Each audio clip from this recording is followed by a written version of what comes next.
Hi buddies! Welcome back to another D&D QuickBuild where I help build some characters that are cool and neat in a short amount of time. Each episode I make at least 3 builds, one basic, one intermediate, and one complex, and I usually tend to focus more on storytelling lore as well as ease of play. On top of all of that, I also use the 2024 rules for when I make these characters. However, if needed, you can put some 2014 substitutions. With that being said, let's get on with today's episode, that being the Tieflings. Tieflings, by comparison, are a relatively new creation for D&D. They only came out in 5th edition. That being said, they are actually kind of unique in the fact of their origins. Originally, to become a Tiefling, you have to have one of two options. Option 1 is that you are a humanoid born in some of the lower planes, or option 2 is that you have some sort of ancestral connection to a fiend of some kind. Now, I want to point this out very clearly. Tieflings are not fiends. They are not demons, they are humanoids.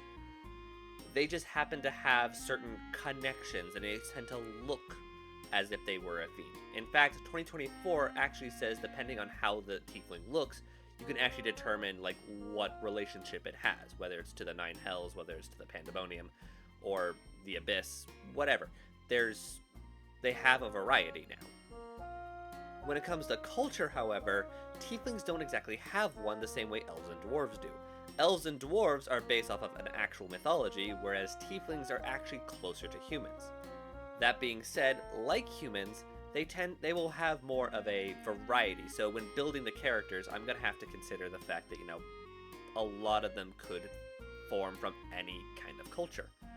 However, I do have one thing to focus on, and that is the tendencies of Tieflings. Now, Tieflings have 3 tendencies. The first is, a Tiefling will sometimes try to go out of their way to be a good person to prove that they are not the monster that people make them out to be. Option 2 is that they kind of give in to everyone's mistrust and untrustworthiness and become the monster, or they just don't end up caring. The second tendency tends to have a feel of they are never trusted, but they also don't trust anyone. The third tendency, and probably the most fun, is that they are chaotic, fun-loving creatures.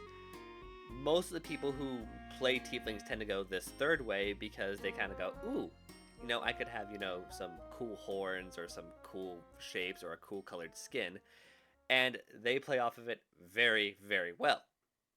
Now, with all of that on display, let's actually get into the builds. For the basic build of a Tiefling, I've decided on Warlock. Warlocks get their magic by making a deal with another magical being to get their powers. And one of the most common storytelling tropes is to make a deal with a demon, devil, or some other form of fiend. And it fits very well with a Tiefling who already has this kind of origin. When it comes to the background, I highly recommend taking the Charlatan background. The Charlatan background by itself is a con man, and the idea of a Tiefling who is a con man to everybody, not just their patron, is kind of essential to their normal behavior. On top of that, the Charlatan gets the skilled feat, and with that I would highly recommend picking the performance, persuasion, and survival checks, because the other things you become proficient in becoming a Charlatan are deception and sleight of hand. All 5 of these skills would be essential to a con man trying to get through their life. Now we get on to the intermediate build. The class I've decided to go with is the Bard class. Now, there are some people who are questioning why I'm doing Bard as the intermediate, when Warlock and Bard, in my opinion, mechanically are equally hard and or easy to play. Well, the main reason I'm making Bard the intermediate build is for storytelling reasons. Warlocks and Tieflings have similar stereotypes that go along with their storytelling process. You make the deal with the demon, you get the power that comes with it. Or because someone made the deal with the demon, you got the power. Someone made a deal, you got power. That is the Warlock's whole thing. And a lot of the times that overlaps with what already exists with a Tiefling stereotype.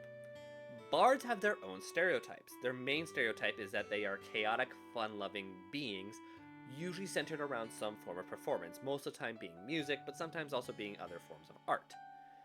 Because of their love of chaos, usually, they only overlap with the Tiefling stereotypically in the way that they aren't trusted.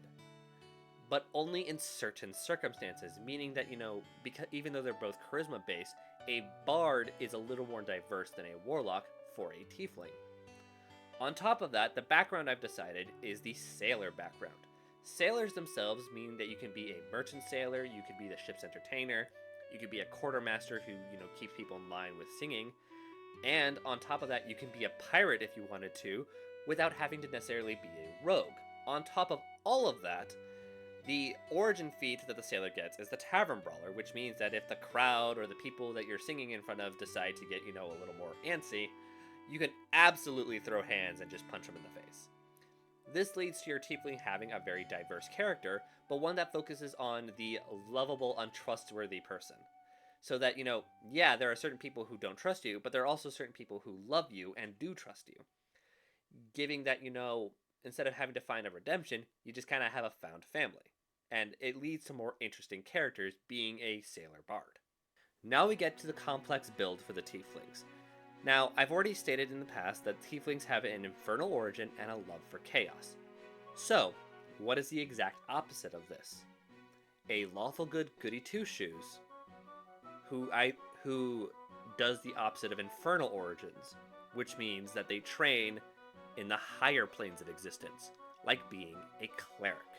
But not just any cleric. We're gonna go acolyte cleric. We're gonna be the most missionary-based priest cleric we can possibly be. Now, I know what some of you are gonna say, acolyte and cleric just kind of go together mechanically, and as such, wouldn't that be a basic build?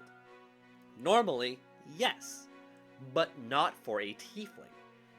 Tieflings are feared, tieflings are mistreated, they are mistrusted, or distrusted, I think is the word, and they are just generally either hated or people think of them as, the forbidden desire. With all of these particular stereotypes that go with them, a tiefling who decides to rise above or becomes like the most lawfully good person because they choose to be better than the people who mistreat them is a 10 out of 10 great character growth. It's good to see a character who sees the horrors of the world and have been mistreated and decide that they're going to help people. They're going to be a missionary. They're going to channel their god's power to devote themselves to helping the people around them.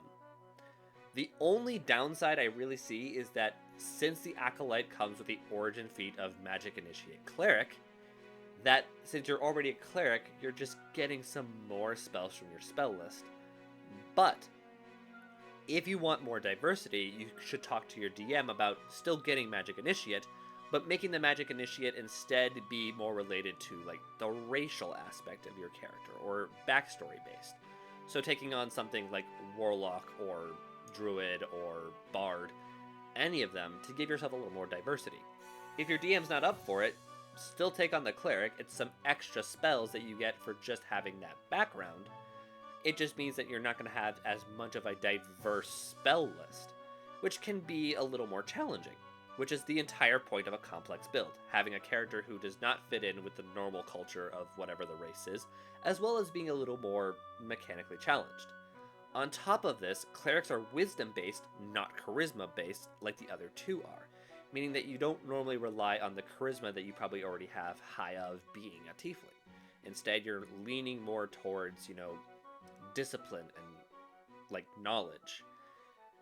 Which, to me, is a great character concept, and something that I, personally, would love to play. And that wraps up the D&D quick build for the Tieflings. Let me know what you thought in the comments below. Make sure to like and subscribe, and I will see you next time.